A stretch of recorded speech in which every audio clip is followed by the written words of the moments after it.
ओम नमः श्री यतिराजाय विवेकानंद सूरये सच्चित सुख स्वरूपाय स्वामिने तापहारिणे. So we had completed discussing the 17th sutra, which in which we discussed the different types of samadhi. Now people have so many peculiar ideas about the word samadhi. In Patanjali's yoga, when we talk of samadhi, there are many varieties of samadhi. Samadhi is nothing but, to put it in a very common language, an intense form of meditation. We all know that the fifth step of Patanjali's Yoga Sutra, fifth, sixth, seventh, and eighth, there are 8 steps. The first 2 steps constitute of yama niyama and all the rules and regulations, moral rules and regulations that we have to observe if we want to practice yoga. Then we have asana. Asana is nothing but that which helps us to keep the body steady.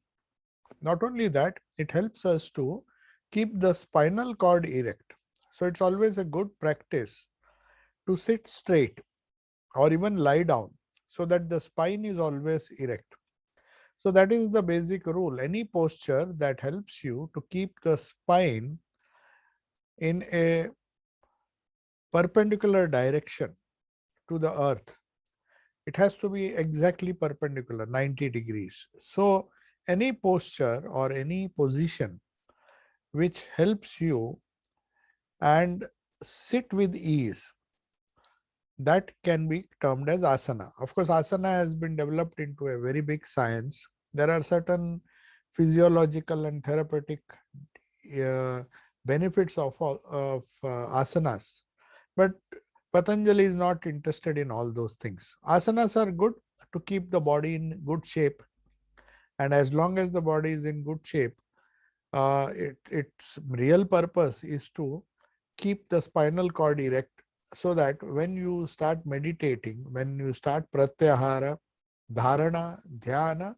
and then when you reach samadhi, which is of various kinds, various varieties, which we have discussed. It is good to recapitulate what we discussed last time in briefly. But all the lower steps which lead to samadhi are not to be neglected. So we begin with asanas, we begin with yama and niyama, which is of course the cornerstone of, or the foundation stone of yoga. Without that, if we assume that through asanas, pranayama and other higher practices we can reach the goal of yoga, we are mistaken. Yama and niyama are so important. They form the essence of all religions, not only Hinduism, not only yoga or any other Hindu sadhana, but they form the essentials of all religions, including Christianity, including Semitic religions, where a basic amount of purity of the body and the mind is assumed before one tries to become spiritual or tries to become yogi. In the language of yoga, you are a yogi when you are able to reach samadhi. Now, as I told you, samadhi is an intense form of dhyana, which is the seventh step just before samadhi. Before dhyana, we have dharana, which is intense concentration. So, all we achieve in our life, most of us, is a form of dharana, concentration. And we say that we are trying to meditate. But that is not true. Dharana is definitely cannot be compared with dhyana and also with samadhi, which are higher states. So dharana is what we try to practice. We may not be successful even in dharana, but definitely pratyahara, which is a step below, is possible. What does pratyahara mean? First of all, we heard in the Gospel of Sri Ramakrishna how we should practice some kind of abhyasa and vairagya. We discussed in great detail why abhyasa and vairagya, why solitude is necessary. The only reason being it helps pratyahara. Pratyahara means preventing the consciousness from going towards the objects of the organs, of the indriyas. The indriyas are always making the mind go outward. That is its natural function. All indriyas, even if you close your eyes, you see with eyes closed, you think, you imagine, you smell even with eyes closed. Though the things with the, you can't close the nose, of course, you can't close your ears. That is why for solitude, to stop the indriya, eye indriya, you can close your eyes, but you can't close your ears. So the only way, or maybe you have to put earplugs. But to close physically, to stop the organs from giving information to the mind, to the reactive mind, which again agitates the chitta, the mind, and which does not enable you to practice any of these four forms of three higher forms of meditation, of concentration, which is dharana, dhyana, and samadhi. It is a far cry for those people who have not succeeded to some extent, at least, in the pratyahara. Pratyahara is absolutely important because without pratyahara, we cannot even think of concentration.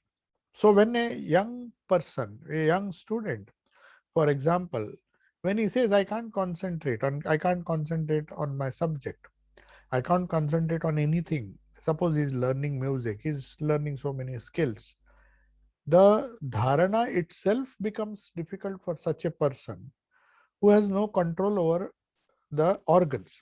So control over the indriyas, which is pratyahara, not allowing the organs from going towards the object. Prati ahara means food, that which grasps. So it is very important to understand we have to prevent first. Basically, our sadhana begins with some kind of regulation of or control over the external organs which are constantly bombarding our reactive mind and making it restless. And then we say we can't control our mind. We can't focus on any subject. We can't do any sadhana. We can't even do the or normal tasks which require concentration. We can't study mathematics. We can't study abstract subjects. We find it difficult. The more abstract the subject, the more abstract the thinking, the more difficult it becomes to concentrate on that subject. So that is why people have a natural disliking for abstract subjects like mathematics. They would prefer natural subjects like study of history, geography, or biology, where they are in touch. They want somehow to use their organs. If you ask them, shut down your organs and try to think with the mind, certain abstract concepts as you find in mathematics, they find it very difficult because it requires a some kind of success in your pratyahara, which is the fifth step in yoga. So pratyahara means calming down the senses for the purpose of encouraging dharana. Dharana means concentration, trying to focus on a subject to the exclusion of everything else. Now that object can be material object, it can be anything, it can be an image, it can be a scientific subject, it can be anything. So when you say you're studying physics, you are actually doing dharana and trying to study deeply that subject. So that is for most of us, we think our we can concentrate properly. If we can concentrate properly on any subject, we think it is as good as meditation. No, meditation is the after dharana comes one more step, which is known as dhyana. Dharana, where the extension is so much on the focus on the subject that you forget the self. You tend to forget the self, the ego, and for some moment you get totally absorbed in the subject, in the object which is there outside, on which you are meditating. When that happens, you reach a state of dhyana. But if this dhyana is extended further, if there is more concentration, I mean more, just a minute, I'll have to change the internet connection. Are you able to hear me properly? Yeah. Yes. So the more we try to concentrate, the more the distractions. Now I think the sound is okay.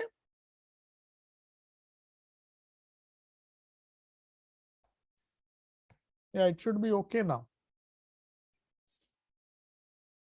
Yeah. So when we come to dharana, only then we realize uh,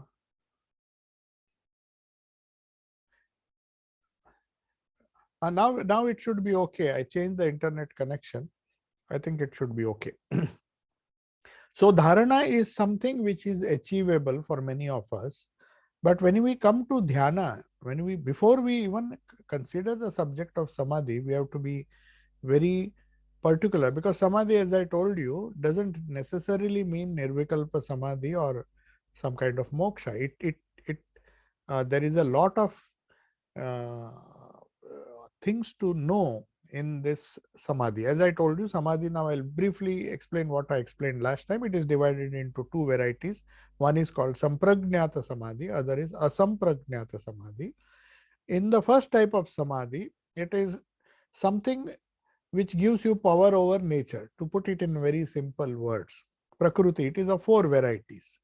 The Samprajnata Samadhi, where you get some kind of concentration, some kind of focus on the powers of nature. The first variety is called Savitarka, when the mind meditates upon an object again and again by isolating it from other objects. That is known as Savitarka. There are two types of objects for meditation, as I told you.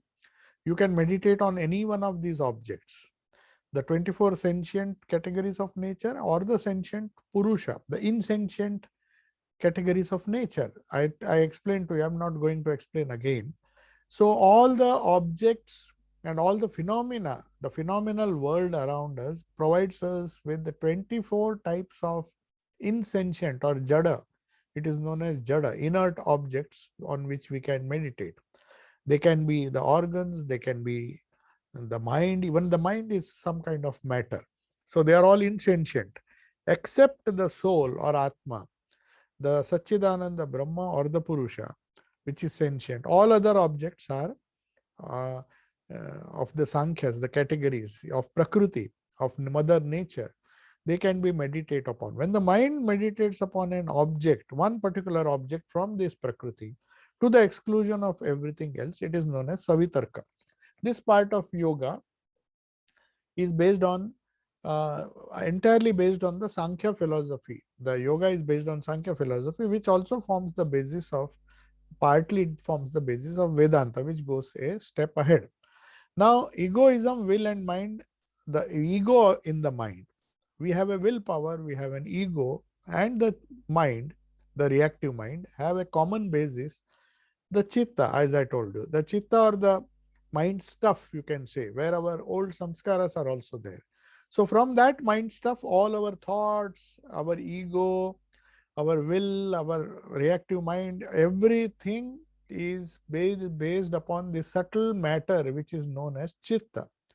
Mind, remember, whatever be the nature of the mind, whether it is the reactive mind or it is the buddhi, they are fine, finer elements of matter. They are subtle matter. They are subtle. So you may have a reactive mind which is very gross, or you may have a subtle buddhi, but all are part of that chitta. So that is why when you say chitta shuddhi, all you mean is you have lesser and lesser of tamas and rajas. You have lesser dependence on your reactive mind, and you have higher dependence on the buddhi or the sattvic mind.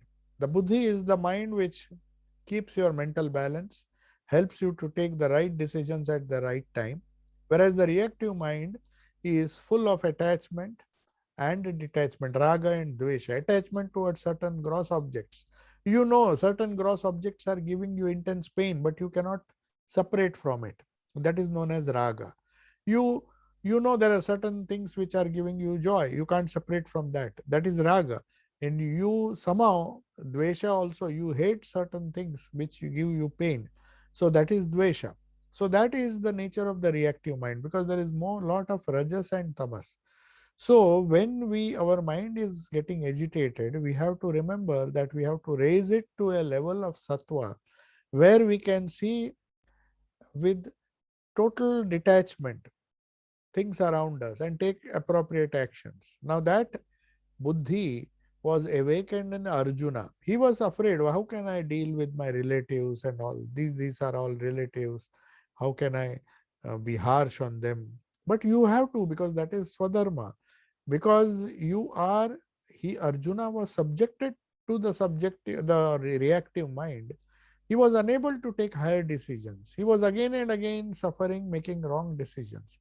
But the moment you raise your mind at a higher level and remove all the attachments to raga and dvesha, you will find that the mind, the pure mind, the sattvic mind, which is buddhi, helps you to take the right decisions. So the mind stuff, the chitta, it is constituted of all the three elements, sattva, rajas, and tamas. If more of tamas is there and more of rajas is there, then you call it a reactive mind.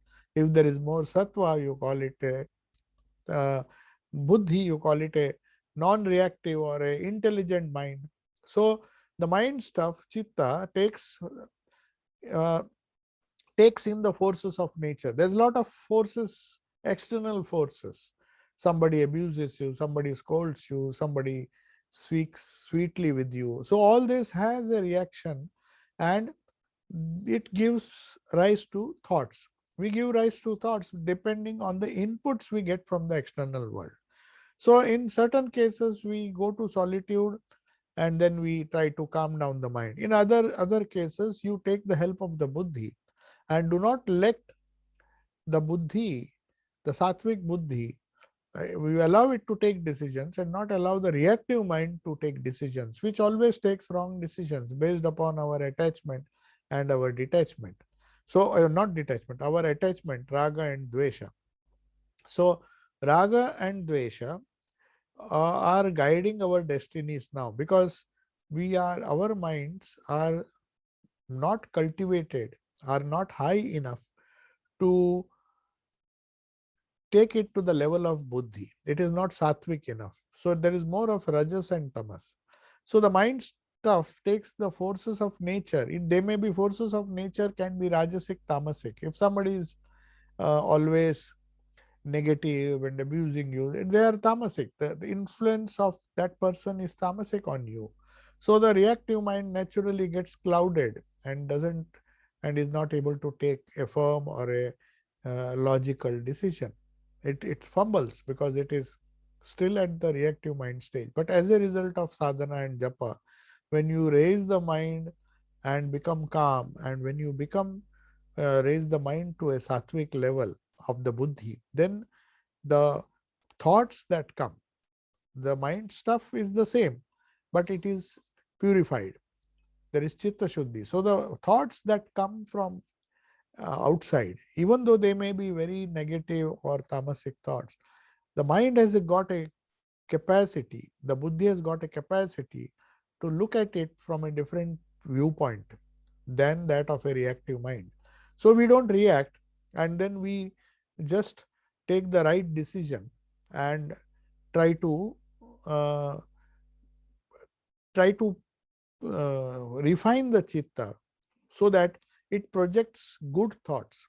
So all the thoughts that are projected in our mind, whether it is a reactive mind or the buddhi, will depend on the type of inputs, and whatever be the type of inputs, how you process your chitta, how have you trained your mind. That is the whole goal of yoga.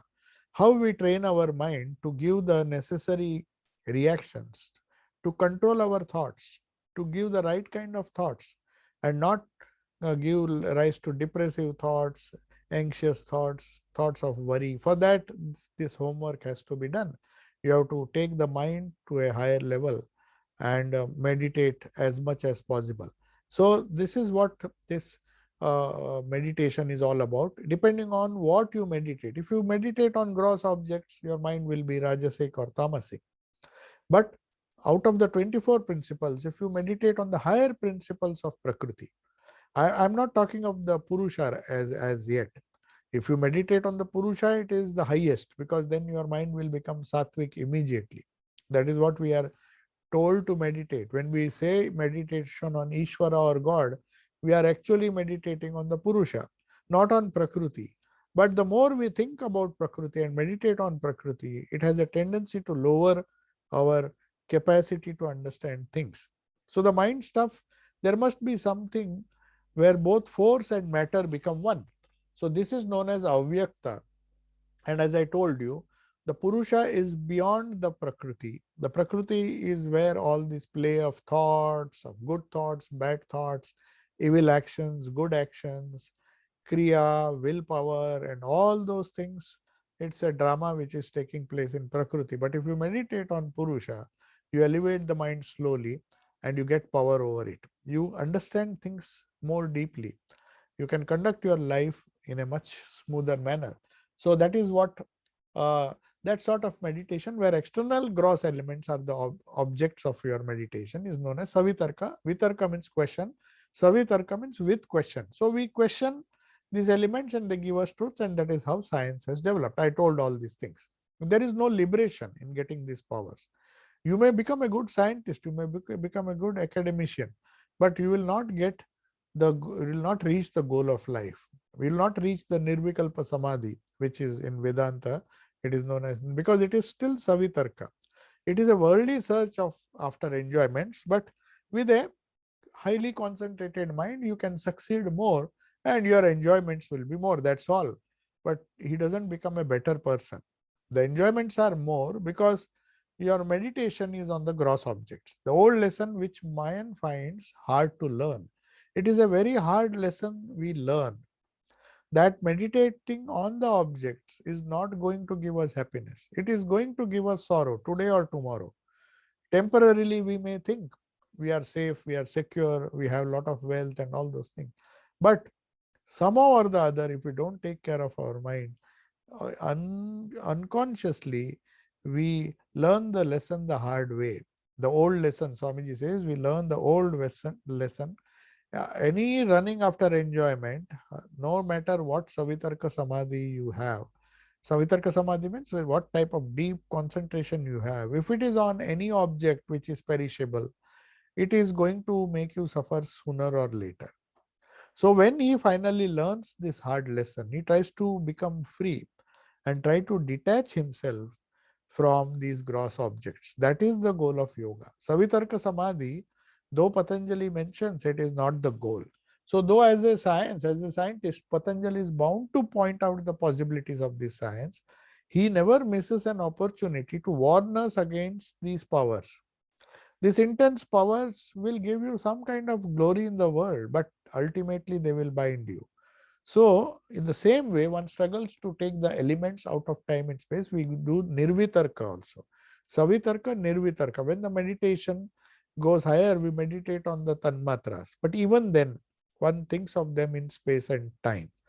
And that is when the meditation goes a step higher and we take the subtle elements behind the gross as our objects of meditation, we call it savichara. And when we eliminate time and space, we call it nirvichara. So that is what we discussed.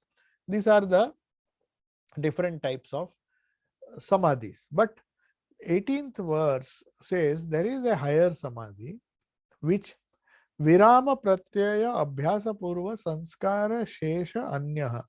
There is another samadhi which is attained by constant practice of cessation of all mental activities. This is something very close to the meditation they practice in Buddhism. So, where chitta only retains the unmanifested impressions. Because as I told you, the impressions which are in our mind gives rise to thoughts. That which does not manifest are in seed form. We don't know what type of uh, seeds are there in our mind. They can give rise to unimaginable thoughts. That's why every person thinks in a different way, and there is so much of confusion because his samskaras make him think in a particular way. Somebody has good samskaras, he will think in a very particular way. So chitta retains the unmanifested manifestation. That is another type of samadhi, which is slightly higher, where you are not caught up in the subjects, but your samskaras have not gone totally. They have not been burnt. If they have not been burnt, today you are fine, but tomorrow they may come up. So that is why Swamiji is warning us. This is the perfect superconscious asampragnata samadhi, which gives us freedom. It takes us towards freedom. At the first stage, it does not give freedom. It does not liberate. A man may attain to all the powers in the Savitarka and Nirvitarka Samadhi, but there is no safety till the soul becomes one with the Purusha or the Brahman. It is very difficult to do so, though the method looks very easy. So Savitarka and Nirvitarka Samadhis are very easy because very easy compared to this Nirvitarka. Uh, this asampragnata samadhi. Sorry, we talked about sampragnata, which were divided into four. Sampragnata samadhi is easy. Asampragnata is the only samadhi which can be compared to the nirvikalpa or some other samadhi, which gives us total cessation from sorrow. All the dukkha which is there is removed. All the dukkha is removed because all the bijas, the samskaras are burnt. So unless the bijas are burnt, the samskaras are burnt in the mind, till then you have no respite. Any amount of concentration or academic achievement which may get because of savitarka or nirvitarka, the sampragnata samadhi, even at that stage, we will not get total liberation. The only way is to meditate on the mind itself. Whenever a thought comes, you strike it down. When we can really do this, but allowing no thoughts to come into the mind, thus making it, but it has to be forced. The vacuum should not be created. See, there is a danger, Swamiji says, when persons without training, they try to stop the thoughts, they and force themselves to make vacuum. They will cover themselves with tamas. That danger we have to be uh, um, cautious about. We have to be cautious about that danger, which makes the mind stupid. It's stopping all the thoughts. No, that is not the way. Persons without training or preparation, if they have not passed through all the 8 steps, they will cover themselves with tamas, because tamas is similar to sattva, as I told you, the material of ignorance, which makes the mind dull and stupid and leads them to think that they are making a vacuum of the mind. So that's why many people who take up practicing of higher forms of Buddhism, meditation as described in Buddhism, they try to make their mind empty and blank, and then they find that their mind has really become dull and stupid. They can't do anything with that. To be really able to manifest the greatest strength, the highest control is what is the goal, what should be the goal of this sampragnata samadhi. Sampragnata, we know what it is, what it will give us. It will give us temporary benefits, it will give us some worldly prosperity also, but it will not. When this asampragnata super consciousness is reached, the samadhi becomes seedless. They call it seedless samadhi, nirbija. Means there is no seed. There is no chance of the mind getting confused again, because the seeds, the samskaras, seeds means the samskaras which are in the chitta, they have a tendency to sprout now and then and cause confusion. When that samadhi is become seedless, in concentration there is a consciousness where the mind succeeds in in subduing the waves of the chitta and holding them, and the waves remain in the form of tendencies. But these tendencies or seeds became wave again. We temporarily suppress certain waves and we think we have got rid of it. No, but they have a tendency to become waves again. The samskaras have not gone when the time comes. But when you have burnt all these tendencies have been removed. They have destroyed. They have been destroyed. Dagda bija. Dagda bija means seeds which have been burnt. If you burn the seed, then no matter where you plant it, it will not sprout. Whereas any other seed, even if it is dry, when it gets water and soil, it will sprout. So these tendencies, and along with that, the chitta, the mind stuff itself, has totally been destroyed and the seeds are no longer there. Then we will go beyond uh, beyond the round, the ceaseless round of birth and death. Because every time we are born because these seeds are there. The seeds, the subtle body, takes time and looks out for another gross body to manifest, to do yoga, to do sadhana. Then it dies. Then again it is born. So there is an endless round of birth and death. We rejoice when a baby is born. We think it is a great thing. No doubt it is a great thing if the baby has been given the samskaras to end the cycle of life and death. If that education is given, then birth is good. Manusha Janma, they say, is good only if its purpose is served. The purpose of human birth, according to all our scriptures, Hindu, Christian, every scripture says the same thing. They say going to heaven, kingdom of heaven, or moksha, it is the same thing.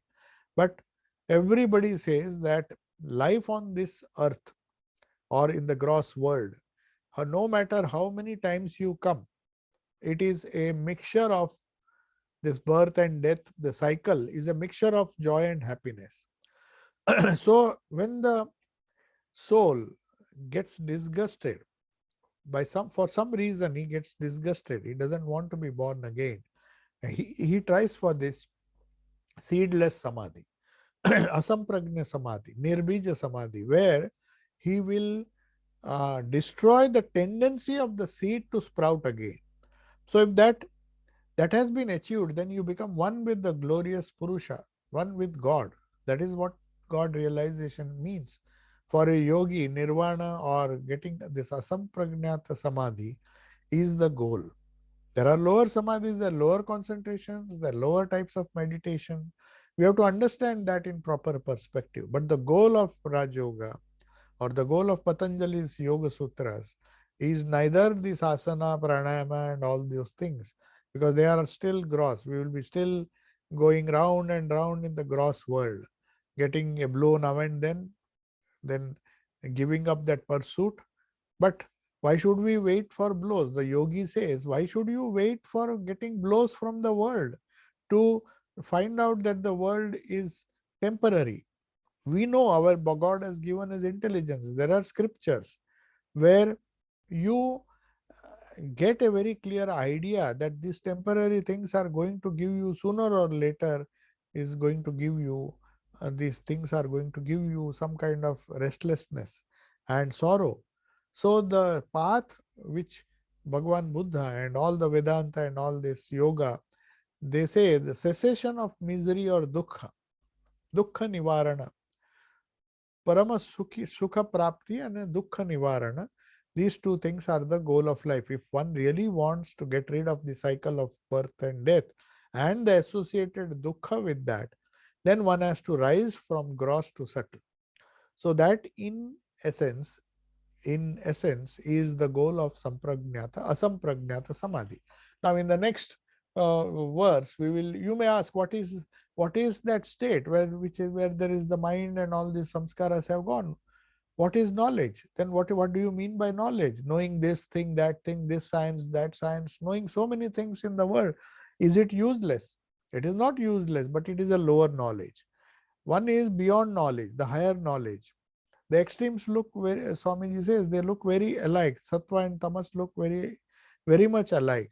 So we have to remember that what we mean by ignorance is knowledge of something which gives us confusion. For example, even a scientist, when he thinks of certain theories, he finds when he goes deep that this theory has to be discarded. When Newton's laws were discovered, we thought that is the greatest theory, it has solved all the problems. But when they went a little deeper, they found there are certain subsystems in the universe where Newton's law do not work. There we have to have quantum laws. So quantum physics of Einstein and many other quantum physicists did lot of discoveries at the subatomic level. This Newton's law don't work. So they took up another scientific law. And then that was also not proved. Now new laws come and they keep on changing, because the more they go deeper and deeper, the more they have this Savitarka type of samadhi. Savitarka, the inquiry, the spirit of Savichara or Savitarka or Savichara. The more you think of it in the abstract concepts, or even the tiny molecules and tiny atoms, you get confused because there's so much of variation, so much of confusion. There is a famous philosopher who committed suicide because he found that no matter how much he thinks, somebody else comes and disputes his theory and gives another theory.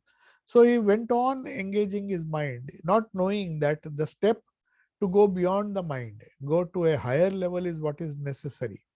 So, to go beyond uh, uh, the mind is the goal of asampragnata samadhi. Till you get that, there will be this restlessness. So that philosopher, not knowing that every day he came up with a wonderful theory, somebody else came and destroyed it. So he started thinking, then he started going into solitude, then lost his mind, and then he committed suicide because he was trying to solve the impossible. Mind is a part of Prakriti. So if you take the help of a temporary thing, the solution also will be temporary. Not that the mind is bad. The mind has to be cultivated, it has to be trained. Otherwise, we make mistakes. But that doesn't mean that the mind will solve all your problems. You have to take the support of a higher source. What do you mean by meditation on God? Why do we do dhyana? We never explain our children why we should meditate, why we should focus on something which gives us stability and security. We never do it.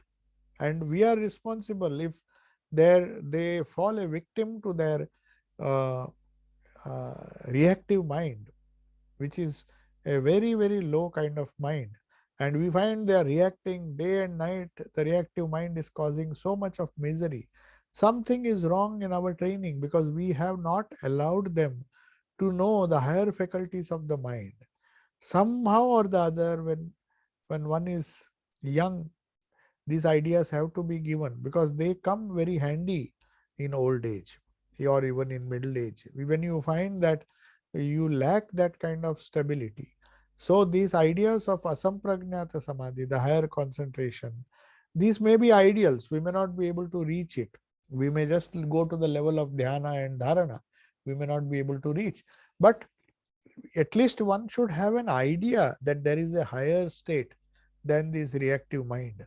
Otherwise, what is everything is common between us and animals. Animals also have a manas.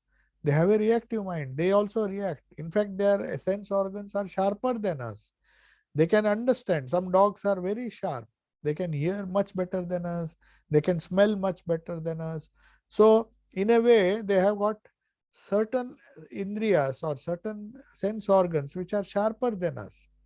And though they also have got a reactive mind, they're very intelligent. They can do things which even human beings can't do. They can catch a thief.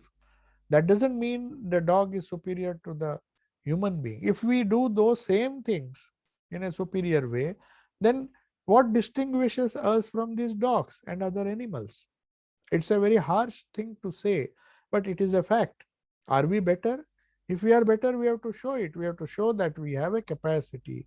Our scriptures say, our Bhagavad Gita says, our Upanishad says, our Bible says, every scripture worth its value will say that this is not the state which you should be happy about. Sooner or later, nature will give us this lesson. So that's why at the end of Patanjali's Yoga Sutras, he says Prakriti is like a mother. She can be very strict sometimes. We think, why do we get all this trouble? Why do we get all the problems that we face in life in Prakriti? Because that is what Prakriti wants to teach us. So she is like a strict teacher, a good mother. That is what Patanjali, the commentators of Patanjali Sutra say. Prakriti is not bad. She may be strict, she may teach us through pain and suffering, but she teaches. She wants the child should learn. And for good discipline, Even punishment is necessary. Some kind of strictness is necessary. A good teacher will punish whenever necessary so that there is some kind of discipline. So, this tendency of the human mind to gravitate towards the animal level, towards the reactive mind, has to be stopped. That is the goal of all this sampragnata, asampragnata. These are all technical names. We don't have to go into the details of all those things. But the essential principles are what we have to understand. If we want to apply it, we don't have to go in detail about what does sampragnata, what does asampragnata. Very simply put, asampragnata samadhi means, very simply put, meditating on the eternal, the Satchidananda Brahman, which alone will give us peace. Now we have to believe in this, because there are people, there are not only there are people, there are still people who, this Patanjali doesn't say that this was valid only during his time. He got that asampragnata samadhi. So naturally, he says we follow these methods. We come to the sadhana parva next to this. Now we are just discussing the theory. Then there are this Kriya Yoga and all the other yogas, the different techniques of meditation. What are kleshas? How do we control the reactive mind? Unfortunately, the sadhana path, samadhi path, pada comes first. The first chapter tells you the goal, and the second chapter, which is more important, will teach you, the second and third chapters, you will find the real Patanjali's Yoga Sutras, where the sadhana pada, where there are many verses which teach you how to practice what you studied as theory here. So now it may be a little boring, because we are just trying to understand the concepts, what samadhi is, because people just loosely use the word, oh, samadhi is not for us, it is meant. But there are lower samadhis which Patanjali says are achievable, and people are achieving them because they do savitarka, they get powers over nature. They are nothing but lower kinds of samadhi. But our goal should be asampragnata samadhi.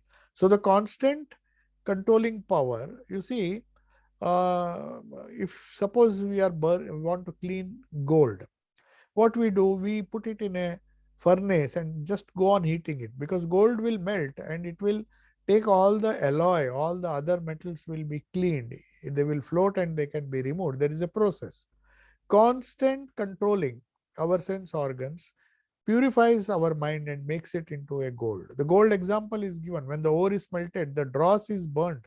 All the chemicals that we put in the ore, whether it is iron ore, well, making steel, if you want to purify, you have to put the chemicals, burn it. So this burning is sadhana. The controlling power of the will, of the mind, will suppress the bad tendencies, and eventually it will suppress the good tendencies also.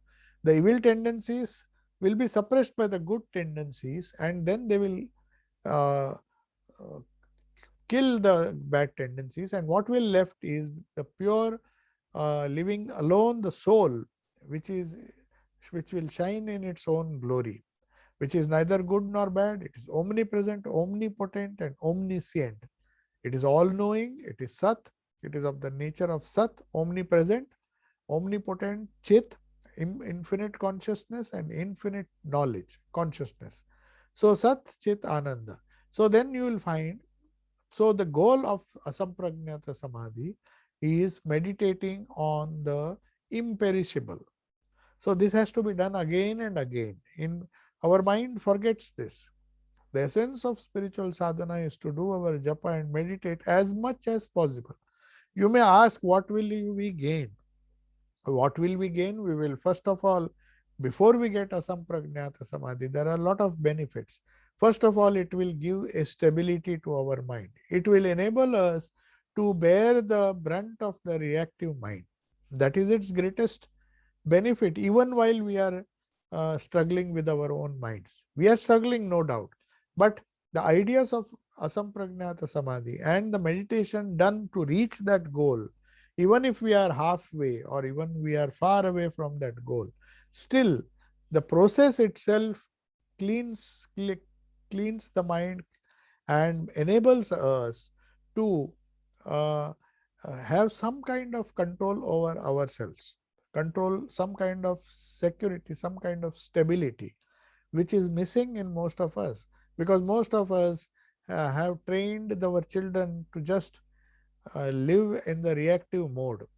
They cannot act anything other than uh, that of, see, you see how animals quarrel with each other, the dogs fight with each other. So how can we be superior if our minds have not been transformed? The reactive mode has not been stopped, and we have taken our mind by the force of our sadhana to a higher plane, to the plane of buddhi. So you have to do it, one has to do it. So that is the importance of this samprajnata, asamprajnata samadhi. So there is neither birth, we don't have to bother about heaven, whether there is a heaven, whether there is what will happen. So all of us, the chitta constantly, our mind stuff is making itself into various forms. And then we think we are the various forms. We think of money, then we think we are rich, we are poor. We think of power, then we think we are powerful, we are less powerful. The mind has a tendency to color the soul with its own color.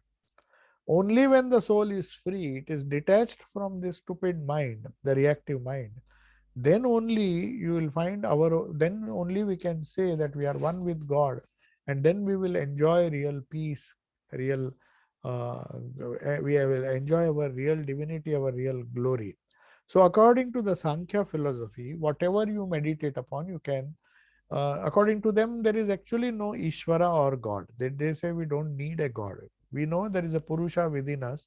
We meditate on that Purusha. Whether you believe in Ishvara, there is a Sa Ishvara Sankhya also. But if it says there can be no God of the universe, because if there were one, he must be a soul, and the soul must either be bound or free. So if the soul is free, that Ishvara is free, then how can he be bound by nature? He should be free. If it if it is not free, then what's the difference between Ishvara and the Jiva? So that is their idea. But anyway, whatever you believe in, we have to believe in a soul which is Sat, of the nature of Sat, Chit and Ananda. And always remember that when we live at the level of the Annamaya Kosha, the Pranamaya Kosha, however healthy our body may be, however finely, however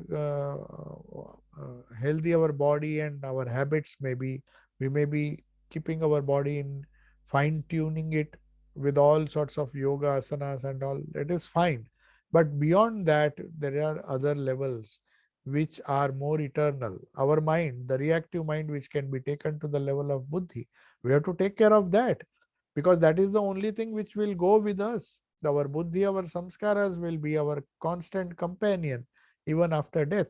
So at least before we age, Buddha learnt it at a very young age when but unfortunately he was not exposed to those ideas. But luckily he came across an old man, he came across a sick man, came across a dead man, and that opened his eyes. He said, there is something which I have missed. My father has not given me. He has kept me in the palace, not allowed me to see sorrow, not allowed me to see death, not allowed me to see sickness and misery. And because of that, I was thinking I'm safe. What a great mistake I would have made. So immediately left. Though he was married and had a small child, he said, nothing doing. I can't wait. And then when he got nirvana, the first thing he did was to make his wife, and I mean, of course, they came themselves, Rahula, who was his son, and his mother, Yashodhara, yes. Both of them embraced monasticism because he felt that this is the solution. So if I don't share with my family, unfortunately, he was married before he had these ideas. He had a son also, but that is because his father had made him so worldly that he did not show him the negative side of life. The argument we have to give to our children, we have to show them both the sides of life. That will be a honest bringing up of the children. We have to show them that there is a good side, but life is always not pleasant. It can be very unpleasant many times. So we have to give them, we have to tell them that this life is a mixture of good and evil. Now you choose what life you want. Unfortunately, Buddha was not told that. His father and everybody misguided him. They thought he will become a monk. So they asked him not to go out of the palace. They gave him all the luxuries and enjoyment and enjoyment and enjoyment, and he was taught everything. He led one of the most happiest lives. He was married to a beautiful woman, he had a child, and all those things. So all these wonderful things of the universe, of universe, which are not permanent, were shown to Buddha. But one day he told, no, I have to see the world outside. I know it is all happy here. I have some doubts. The world is not as happy outside as then. When he went out, he was shocked that can there be a person who is lying on the road, nobody caring for him? Can there be a person who is so sick that people don't care for him because he is poor? When he saw these miseries, he thought there should be a solution to this. I'm not going to live. And then he decided, and he went and became Buddha. Gautama became Buddha. And when he became Buddha, he came back with a solution which he gave to his wife and children. They had grown up by that time when he got the realization. Then they said, what can we inherit from you? So they said, what I have got a treasure of nirvana. If you want, you can share. So naturally they came, they themselves they became preachers and monastics. They become, so that is what the individual soul, the jiva, should aim for, this asampragnata samadhi. So when we have that as a goal, whether we reach it or not in this life, even Buddha had to struggle, everybody had to struggle. So this whole asampragnata samadhi, the idea of asampragnata, we don't have to go become more technical in this. If you go into Patanjali Yoga Sutras and try to uh, analyze it in a very theoretical way, it is not going to help. We have to understand it in the light of what we can practice, what is practical for us, and go back to the fundamentals of spiritual life, that is, go from gross to the subtle. The whole yoga is a graded syllabus. We have syllabus, we teach children, we are so careful. We should send them to the best schools, the best schools of the country, and we make them academically very powerful. But unfortunately, we don't take care of the other side, how to use and how to make ourselves happy by mental control, by the control of the organs. So if we do not know, we are converting them into intelligent monsters, which will ultimately kill themselves and kill others. Not in the literal sense, but they will be a headache for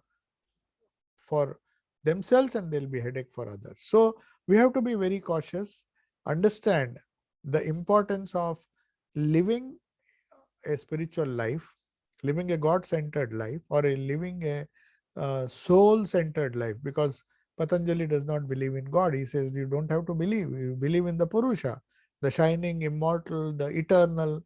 So some kind of connection with the eternal alone can give us some kind of peace and stability. So I will take your leave now. If there are some questions, I will just check if there are some questions in the chat. I will try to answer them. Yeah.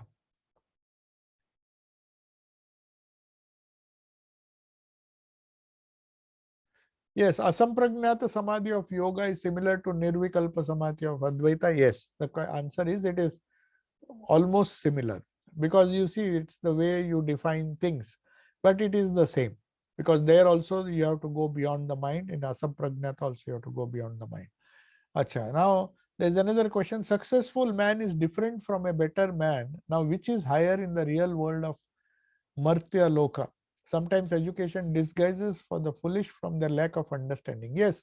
Now, it is good to be successful, but it is wiser, it is better to be, I mean, it is Shreya and Preya. In Kathopanishad, it is there. Shreya and Preya. Preya, that which is pleasant. Pleasant is always good. So, success gives you pleasure. It is good. But one has to be follow Shreya also, that which is good, because that takes you towards higher and higher levels, so that when the pleasure goes, pleasure, it's not always pleasure, there is pain also. So when the pain comes and you can't handle it, then prayer does not help you, only Shreya helps you. So it is always better to follow the good, really good, than the pleasant. Pleasant always comes with success. When a person is successful, he gets the pleasant things of life and he thinks he's safe. But sooner or later, the niyam, the rule of Prakriti is that you cannot retain it for long. So something or the other, some unexpected thing might come, and then the Shreya will come. Because of lack of understanding, Priya will not help us at that time. Only the Shreya will help. So success means Priya, Shreya means the good. So the good and wisdom is always better. Buddhi is always better than the mind, an intelligent mind. Now, Bijas, are they specific to each person or general to all? How do we recognize our bijas? How can we burn them? And how long does it take to this? Now, bija here does not mean the bija mantra. You have to make a distinction between the bija mantra which you have been given, and the bija means the samskaras, the seeds. That bija is just a technical word. What it means is, it is certain tendencies because of your habits.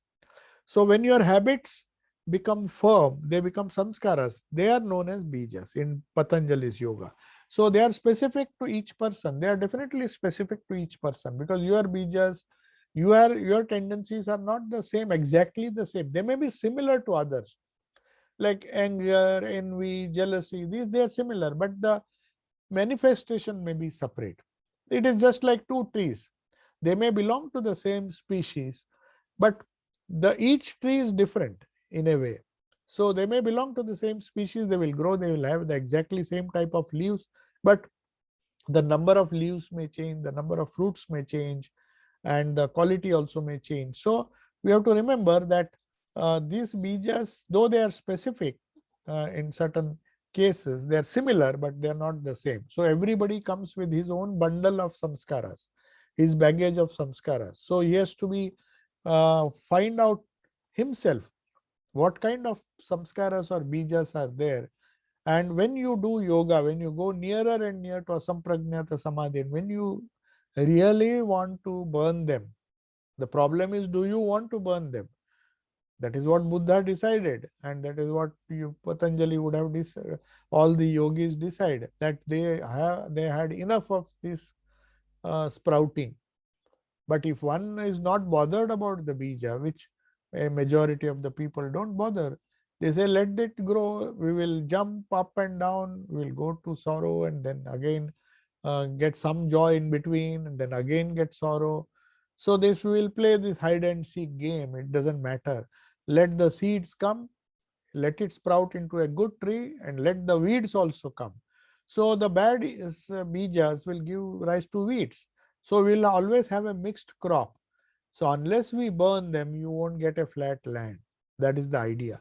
So bijas, we can recognize, we don't have to recognize the bijas, we have to uh, burn them. Okay. Can you give a tip or simple exercise for young children to control their reactive minds? Okay. Uh, how can God be guna and nirguna at the same time? Okay, there are two questions. The first question I will ask, I will tell, simple exercise for young children to control their reactive minds. The best thing is to teach them about what this reactive mind is. See, the simple philosophy of Vedanta or yoga, which teaches you that you are not just the body. You don't have to use any Sanskrit word. You don't even have to use the word sukshma, sthula if they get confused. You use gross, you use subtle, you use the causal, and try to explain these things to the children. The simple way is to first explain to them, and explain to them why you should meditate. What happens when you meditate? What happens when you concentrate? What prevents you from concentration? What is a reactive mind? First of all, we have to know it. Then we can teach our children. We are in a hurry to teach meditation, and the poor child says, you are not explaining why I should do it. If the child asks why he should study maths, you can tell him, oh, you should study maths, you should study, so otherwise you cannot become an engineer. He understands that, and he strives to develop a career for himself. That is very easy to understand. In a similar way, you have to tell them what happens if you don't deal with your reactive mind? There are enough examples around you. There are children who are suffering, there are adults who are suffering, and then you can very quietly point out to him, sometimes, whenever there is a chance, very calm, in a very calm fashion. First, we have to understand ourselves. Why are we a victim of our reactive minds? If we ourselves are a victim of our reactive minds, then how can we teach the children what to do and what not to do? So, first of all, we have to understand what it is. What is the gross body? What are the life forces? We this nutrition and other things they know very well. So now a child doesn't have to be told why it is necessary to eat good food if you want good health, but still they take junk food. But at least you can tell them, they understand, oh, these are vitamins, these are. So you know how the balance of Annamaya Kosha and Pranamaya Kosha, the gross body and the life force. You can tell them it is life force, the forces which run your body, the digestion, the blood circulation, the heartbeat. You can tell them these are forces in a very scientific way. After that, you tell them what after that.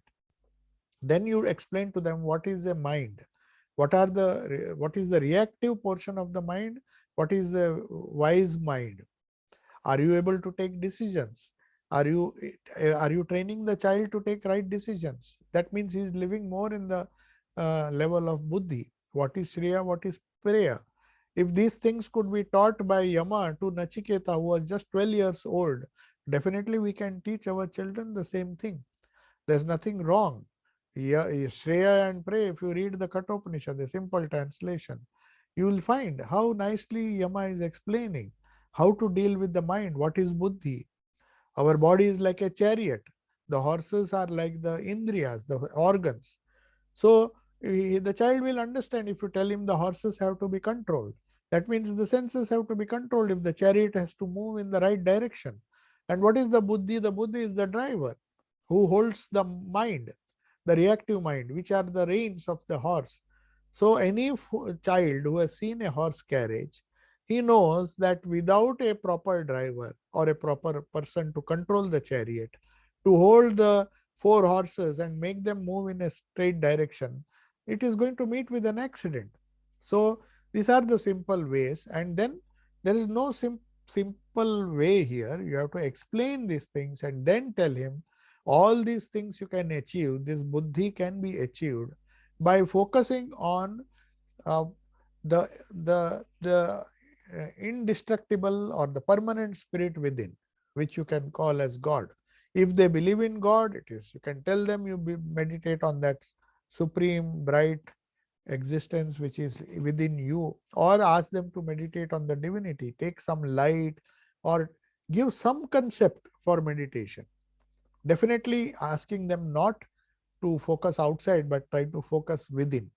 If that can be done, then they can be somehow taught to teach how to take care of their reactive minds. Otherwise, they will be victims of their reactive minds, and they will trouble you, they will trouble themselves, they will be a trouble for whole humanity. That is there. Due to anxiety, when the waves of the mind grow disturbing, can the Gayatri mantra, anything, any mantra, if you do it with the right meaning, can help. But there is nothing better than the Ishta mantra. It is short, it is precise, and it has been powered by the power of that. The bija has been powered by the power of the tradition in which it has been repeated. Gayatri mantra is fine. There are hundreds of mantras which can calm down the mind, but they will serve some purpose. But if one wants, if one is really serious, and if one has the opportunity or had the opportunity to get the Ishta mantra, which is a condensed version of the Gayatri. Even Om is a condensed version of Gayatri. Thakur said, if you can't read the Vedas, read the condensed version is Gayatri. If you can't read the Gayatri, or if you can't meditate on the Gayatri, meditate on Om. So Om is a word, even meditating on Om. But the important thing is not the mantra. Important thing is, if you have a mantra, it is the best because it has certain vibrations associated with that. It is not just a phrase which you can get from the book. That is the problem with academic knowledge. When we get knowledge from books, it is always incomplete. But when you get knowledge, if it which is transmitted by a realized soul, when it has come from Sri Ramakrishna, come in a tradition, it is charged. It is like direct experience. That mantra can give you, can save a lot of time. But if we want to take a roundabout, go by the by-lanes, then there are so many options. You can read the Vedas, the entire 4 Vedas you can read. Why Gayatri? So, but the shorter it is, the more concise it is, the more powerful it is. But that requires faith. Faith in the Guru, faith in the tradition, faith in the mantra. If that is done, then you will find that it will make things more easy. See, first of all, we don't have time. The meaning of the Gayatri is the meaning of every mantra that is given to by any tradition. The only difference is Gayatri is a general mantra, whereas the mantra that has been given is handed down in a tradition with the associated power. Some kind of spiritual power is encased in that mantra, and that mantra has a tendency to be active or maybe awakened. They call it awakening of the mantra. That mantra, unless it is awakened, Gayatri, unless it is awakened, Om, unless it is awakened, that means it has enabled you to touch the consciousness within. The mantra is of no use. Just mechanical repetition may not help. But as you go on, it has a tendency to become live. At the moment it becomes live or awakened, mantra Chaitanya, the consciousness behind the mantra has to be awakened. So it really doesn't depend on which mantra, but certain mantras can be awakened quickly. So that's the advantage of sticking to one's Guru's mantra. Okay. Now somebody is asking,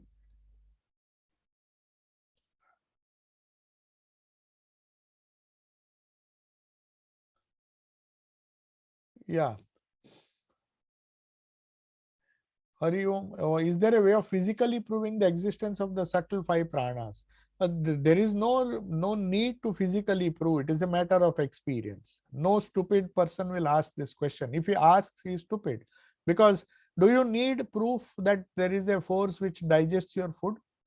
Do you need proof that there is some force which beats the heart and helps the circulation?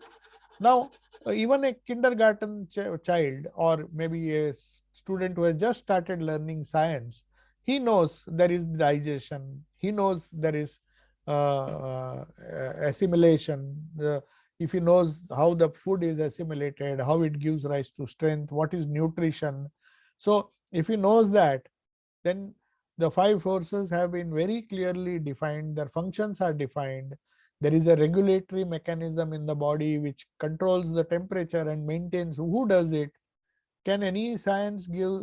You may explain it through various hormones and other things, but still there is a force, whether it is generated by the hormone, controlled by the hormones, controlled, we give different names to these chemicals, but still they are forces.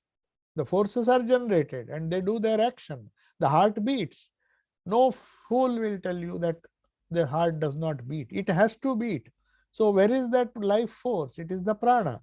So the 5 pranas are nothing but the life forces which run our body. So there is no question, there is no need to give them assurance. It is just common sense. But common sense is not very common. That is very unfortunate. That common sense very often can be very useful, but unfortunately, common sense is not common. So people want indirect things. They want scientific proof without knowing what science is. So it is just a deduction. It is just a question of how you experience. See, knowledge through experience, knowledge through direct experience is much better than intellectual knowledge. We have been fooled by the whole academic career that knowledge means books. We have to leave that idea. That is why Sri Ramakrishna refused to touch books. He refused to touch a single book. He said, I want experiential knowledge. There is enough experiential knowledge available. But we don't have we unfortunately depend so much on bookish knowledge and end up with undigested knowledge. And we do not know, sometimes we don't talk sense. When we talk of asking for proof, how do you prove the existence of God? How do you prove the existence of truth? And there are so many stupid questions. That's why there was a book which was written, The God Delusion. But to counter that, another book was written by Rupert Sheldrake, which is known as The Science Delusion. Science has its own delusion. Why don't you tell those scientific people? Tell them to explain one scientific principle and give you a conclusive answer.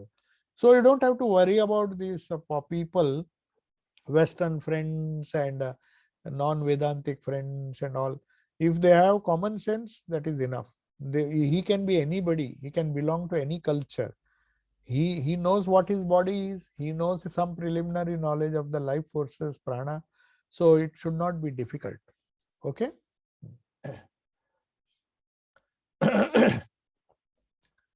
What does it mean when somebody receives the Gayatri Mantra, like Sister Nivedita?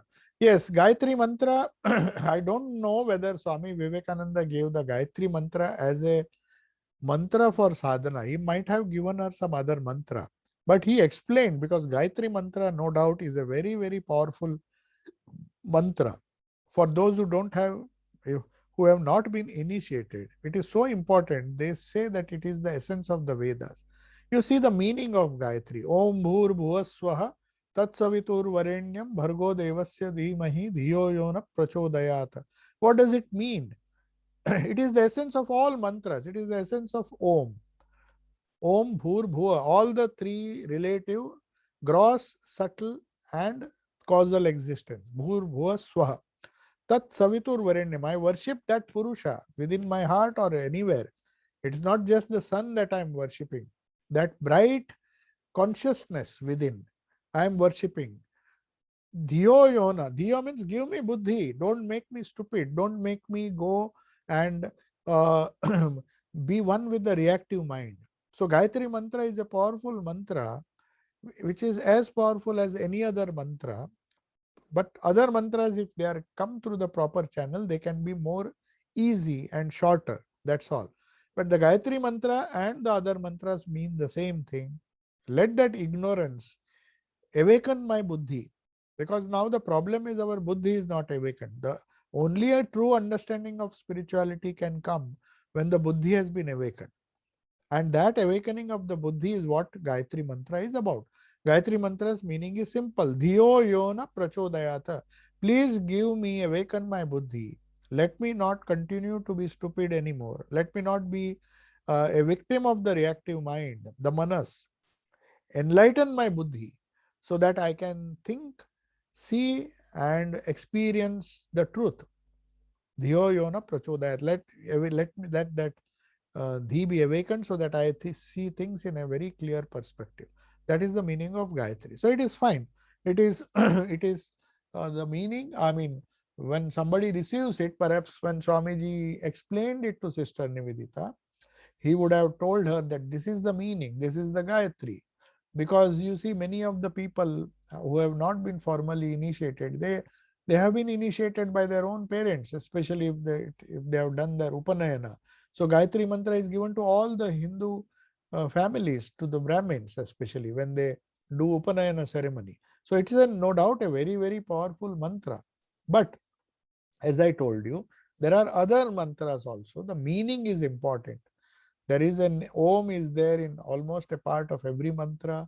There is a bija, there is a name, which which which is the solidified or personification of Brahman. And that also, when you repeat, you have to meditate on the same meaning as in Gayatri, that Dhiyo Yona Prachodayata. We don't say that. The mantra is very short, very concise. And the bija and the name of the Lord and the Namaha will give you that power, to the as much power or sometimes more power, depending on from whom you get it and in which tradition that mantra has come down. Who has done it? Have they charged the mantra? If people have charged that mantra, as Gayatri has been charged by so many repetitions, but they have to be repeated by great souls, then they become more charged. There may be thousands who are repeating Gayatri Mantra and Om Namah Shivaya. There are many mantras which have been repeated. but they are repeated they are not charged. I mean, they may not be charged as much as if Sri Ramakrishna repeats, if Buddha repeats something, Buddham Sharanam Gacchami, all the, I don't know what mantras they do, but there are certain original things which you get from these great prophets. They are charged with power. So the mantra, if it comes from Sri Ramakrishna, from somebody who has had this asampragnata, who was a yogi, and it has come down in a tradition of yogis, then they are much better. Okay, so I'll take your leave. Om Shanti Shanti Shanti. Harihi Om Tat Sat. Sri Ramakrishna Arpanamastu.